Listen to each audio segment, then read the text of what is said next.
What went wrong for the Congress party and the Mahavikas Aghadi in the Maharashtra elections? There's a very crucial meeting that's on in the Congress party, and India Today's access key details of the post-poll huddle in the Congress. Mallikarjun Kharge, the Congress party president, has actually blamed lack of unity within the alliance. The infighting, especially we are told, and this is what sources are telling India Today, the infighting in the Mahavikas Aghadi on who would be the chief ministerial face of the MVA, that led to fissures within instead of a cohesive battle to take on the Mahayuti.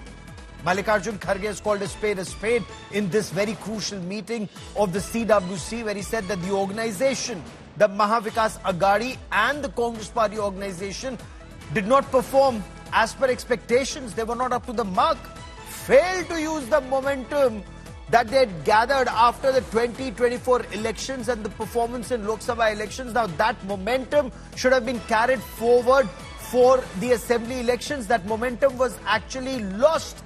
He's also raised questions on the electronic voting machines, on the EVMs, saying EVMs have made the entire poll process suspicious.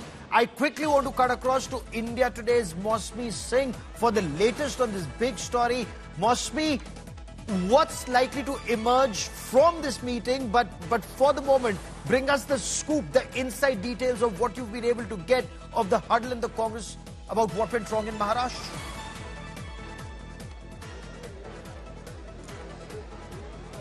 Gaurav, if you see Mallikarjun Kharge, the Congress president's opening remarks, it is very clear that it's like a pull-up exercise for the Congress leaders here, where the Congress president and the top brass of the Congress party have slammed the Congress state unit, saying how long will you depend on the national leadership and raking up national issues at the state level?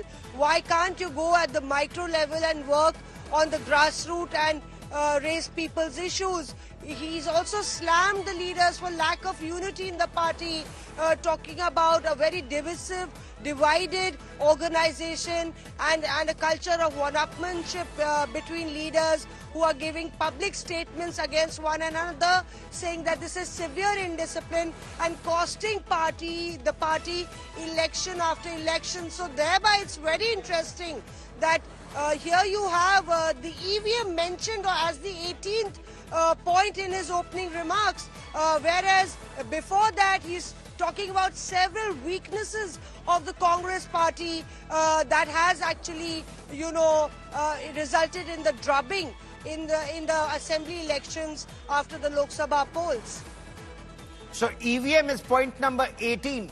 The 17 points are about how the party lost momentum after its excellent performance in the Lok Sabha elections. But the campaign targeting Adani, does that find a mention that whether that struck a chord with the voters, or that whether that didn't strike a chord with the voters? And even on the EVM, you've several top leaders of the party, including former Union Home Minister and former Finance Minister P. Chidambaram, saying he hasn't faced an issue with EVMs. Karti Chidambaram going on record to say he hasn't faced an issue with the EVMs. So is the party on the same page even here?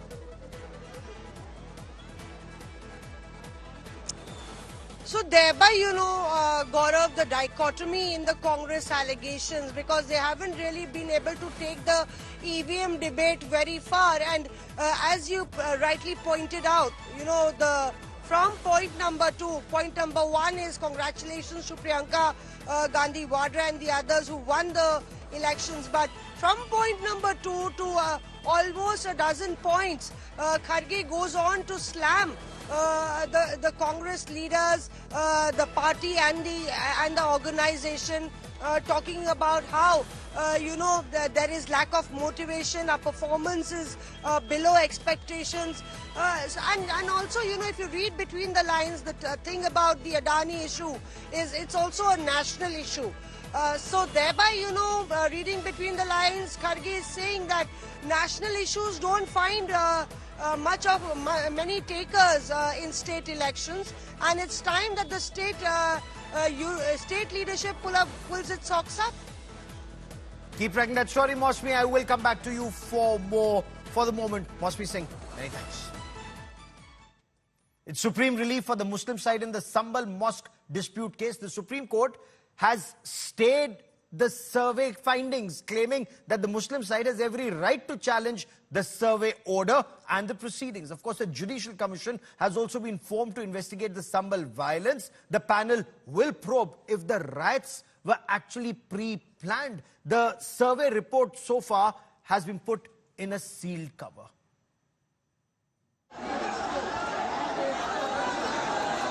Days after the deadly violence that took 4 lives, Sambal remains on the edge. In a big relief to the Muslim side, the Supreme Court on Friday put the survey proceedings in Chandosi Court on hold.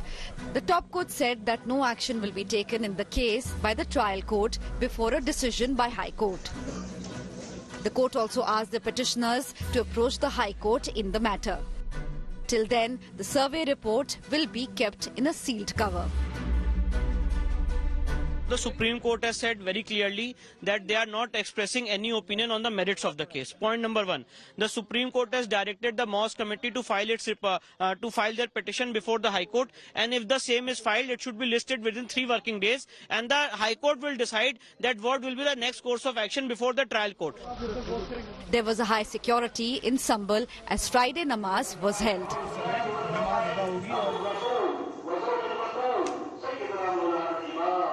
Today, entire Sambal area has been divided into 3 tiers: the super zone, zone, and sectors. Each sector, each tier headed by the different hierarchy of officers: additional SPs, COs, and DSPs, then SHO or inspectors. I have given them lot of women constables with PSC and then RAF also. Meanwhile, political blame game peaks over Sambal clashes. पूरा प्रदेश और देश के अंदर मुख्तलिफ मुस्लिम समाज के लोग ही नहीं बल्कि हिंदू समाज के भी हमारे सेकुलर भाई जो इस चीज़ को महसूस कर रहे हैं कि ये प्रदेश और देश के बर्बाद करने पे तुले हुए हैं और इस देश की एकता और अखंडता को तोड़ना चाहते हैं। इसलिए सब लोग चाहते हैं इस टाइप के इशू पर रोकना चाहिए। प्लेसेस ऑफ वर्शिप एक्ट का सही तरह से पालन होना चाहिए। आसपास से भीड़ इकट्ठी करके मस्जिद पर पथराव कराया, पुलिस पर पथराव कराया। जिस प्रकार से जो लोग सर्वे की टीम वहां गई थी माननीय न्यायालय के आदेश पर, उस पर ऊपर पथराव हुआ और किस प्रकार से उन्हें सुरक्षित निकालने का काम किया, किस प्रकार से वहां जो कानून व्यवस्था की स्थिति पुलिस लोगों ने उत्पन्न कर दी थी, वो किस प्रकार से पुलिस ने उसे हैंडल किया। The Uttar Pradesh government has vowed to maintain law and order in the region. सर्वोच्च न्यायालय ने जो भी आदेश दिया है हम उसका सम्मान करेंगे, उस आधार पर काम करेंगे। और सबसे बड़ी चुनौती हमारे सामने है कि हम किसी भी व्यक्ति को कानून हाथ में लेने नहीं देंगे, लॉ एंड ऑर्डर को मेंटेन करेंगे और निष्पक्ष जांच करा करके जो भी दोषी होगा उसके खिलाफ कार्रवाई होगी, ये हमारी प्रतिबद्धता है। A judicial commission has been formed to investigate Sambal violence. The panel will probe if riots were a planned conspiracy or a sudden incident. It's important to note here that the Supreme Court has not dismissed the Masjid Committee's petition and has kept it pending, which basically gives them a recourse to approach the top court again if needed. We have to be totally neutral and ensure that nothing happens, is what the top court today clearly said while listing the matter for further hearing in January next year. With camera person Ankit from New Delhi, this is Shrishti Ojha, India Today. A court in Ajmer in Rajasthan has issued notices to the Archaeological Survey of India and to the centre in response to a petition that claimed that a Lord Shiva temple existed within the Dargah. The petition actually seeks permission to resume worship of Lord Shiv at this site. The petitioners have argued that the Shiva temple was destroyed to build a mosque and the call for a Dargah to actually be declared a Mahadev temple. Now, this is also leading to questions in this petition. 1, permit worship at the temple or the Dargah and cancel the registration of the Dargah if necessary. That is what the petitioners have sought. In response, the Dargah committee has hit out at these claims. They've condemned these claims, emphasizing that targeting an age-old mosque actually undermines the communal harmony, unity and diversity of India. Politics has already escalated on this issue. The opposition is calling this a targeted approach to target the Muslim community. The controversy comes on the heels of the violence in Sambhal in Uttar Pradesh, where a mosque survey led to deadly clashes. The next hearing in this case, of course, is scheduled for the 20th of December.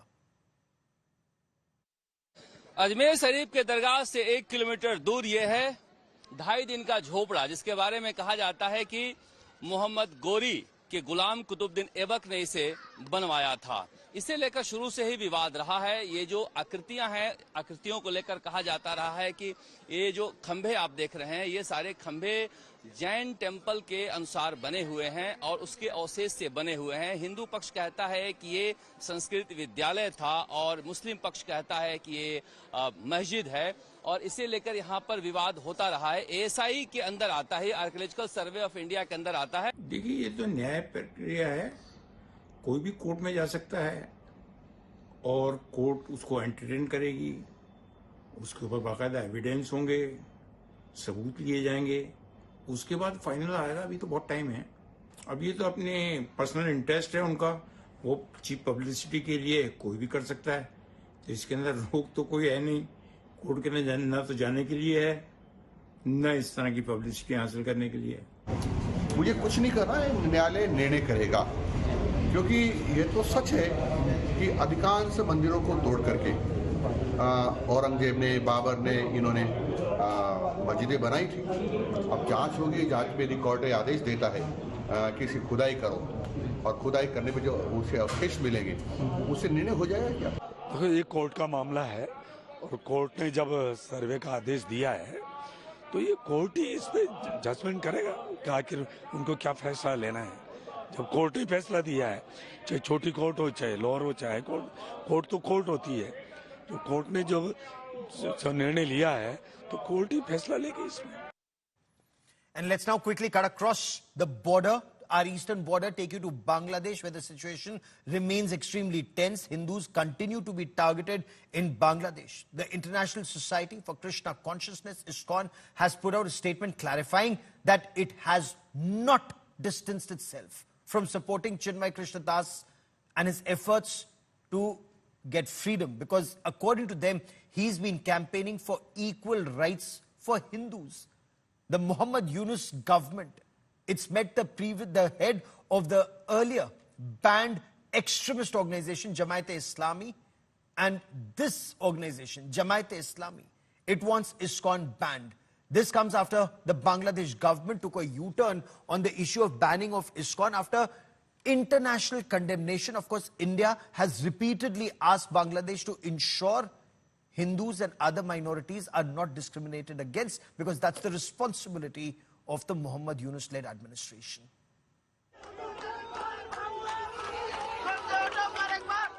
Bangladesh remains on the boil.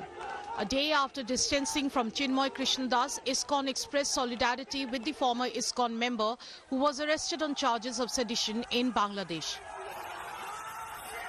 उनके arrest के पश्चात जो भी हिंसा की घटनाएं हुई हैं और आक्रमण हुए हैं, कई सनातनियों के ऊपर बांग्लादेश के विभिन्न स्थानों पर उसका ISKCON बांग्लादेश कड़ी शब्दों में निंदा करता है।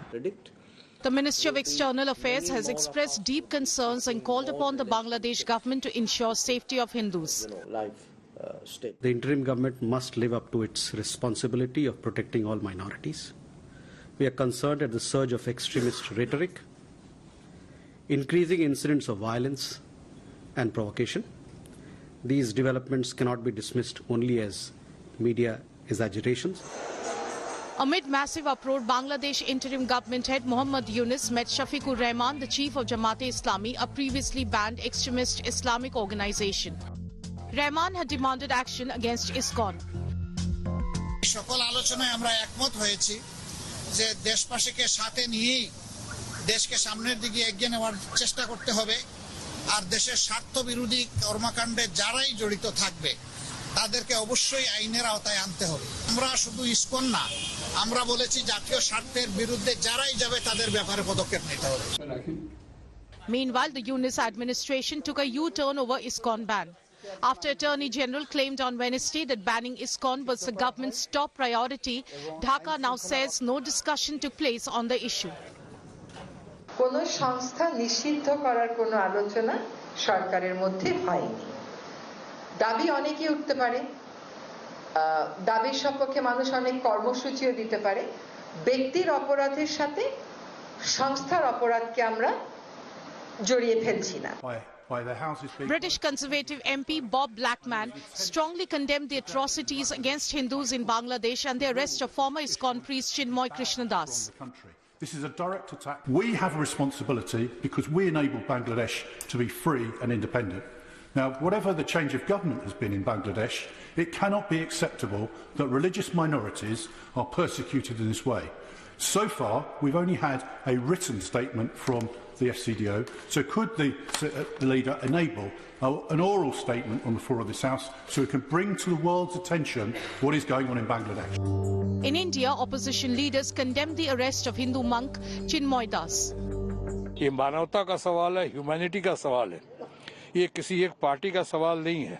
वो सब अपने ही लोग हैं और उनके ऊपर अगर जोर जुल्म ज्यादती हो रही है तो इसका समाधान जो निकाल रहे हैं सेंसिटिव इशू है, तो बहुत सोच समझ के हमें प्रधानमंत्री का इस मामले में और हमारे फॉरेन मिनिस्टर का बिल्कुल साथ देना चाहिए। बांग्लादेश के साथ में हमारे जैसे संबंध है, उन सबको ध्यान में रखते हुए तुरंत उनको वहां से सुरक्षित बाहर निकाल के लाएं और हर एक उस व्यक्ति की जो बांग्लादेश में रह रहा है, चाहे वो ISKCON से जुड़ा हुआ है, हिंदू है, सनातनी है, उसकी रक्षा की जिम्मेदारी भी लें। ISKCON in India has joined a cause for justice for Hindus in Bangladesh.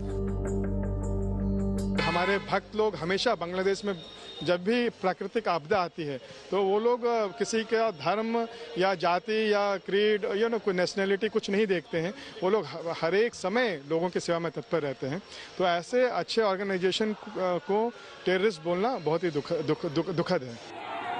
On Thursday, former Bangladesh Prime Minister Sheikh Hasina broke the silence and asked the Yunus government to release the Hindu monk immediately. Bureau Report, India Today. The crucial meeting of ICC board members on the issue of Champions Trophy 2025 ended without a decision on Friday. It's been learnt that the meeting may reconvene once again in the next couple of days. Members apparently are not on the same page. They haven't been able to arrive at a decision. The Pakistan Cricket Board, it continues to insist that there will be no hybrid model.